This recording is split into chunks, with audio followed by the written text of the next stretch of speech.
पेश खिदमत है शहरनामा आवाज़। भारतीय जनता पार्टी के कौमी सदर अमित शाह ने अपने बेटे जय शाह की कंपनी के टर्नओवर को लेकर उठ रहे सवालों पर बमुश्किल तमाम आज पहली बार मुंह खोल दिया। अपनी सफाई में शाह ने कहा कि कंपनी में कोई ख़राबी नहीं हुई है, इसका सबूत है। अमित शाह ने गुजरात इंतखाबात को लेकर मुनक़िद एक न्यूज़ चैनल की पंचायत में सवालात के जवाब में साफ साफ कहा कि जय शाह की कंपनी में कोई ख़राबी नहीं हुई है, जिसका सबूत है। उनकी तरफ से 100 करोड़ रुपए के हतक इज़्ज़त का केस किए जाने के सवाल पर उन्होंने कहा कि कांग्रेस पर आज़ादी के बाद से इतने इल्ज़ाम लगे हैं कि कभी इस पार्टी में इतनी अखलाकी जुर्रत नहीं हुई कि वो इनकी तरदीद कर सके।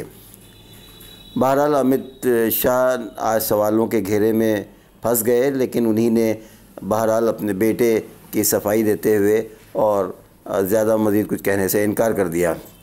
अमित शाह से जब ये पूछा गया कि इल्ज़ाम लग रहे हैं कि जय शाह की कंपनी से टर्नओवर 50,000 से बढ़कर 80.5 करोड़ रुपए हो गया, हिज़्ब इख्तिलाफ ये कह रहा है कि ये कैसे हुआ। जवाब में अमित शाह ने कहा कि कांग्रेस पर आज़ादी के बाद से इतने करप्शन के इल्ज़ाम लगे, लेकिन जय या उसकी कंपनी पर करप्शन का इल्ज़ाम नहीं है, किसी ने ऐसा इल्ज़ाम नहीं लगाया। लेकिन कांग्रेस ने अभी तक हतक इज़्ज़त का और 100 करोड़ की इज़्ज़त का केस क्यों नहीं किया? क्या उन्हें इतनी जुर्रत नहीं थी? उन्होंने कहा कि जय ने मुजरिमाना हतक इज़्ज़त का मुकदमा दर्ज किया है। जय तहक़ीक़ात की दरख्वास्त कर रहे हैं। जय ने अपनी तहक़ीक़ात तलब की है। अब आपके हक़ाइक़ के साथ अदालत में आएंगे और कोर्ट फ़ैसला करेगी कि हमने इंक्वायरी को खुद मदऊ किया है। अमित शाह ने कहा कि कंपनी के पास हुकूमत के साथ 1 रुपये तिजारत नहीं की, एक रुपये की मदद नहीं हुई, हुकूमत की ज़मीन नहीं ली और ना ही बफोर जैसे घपले का कोई सवाल है।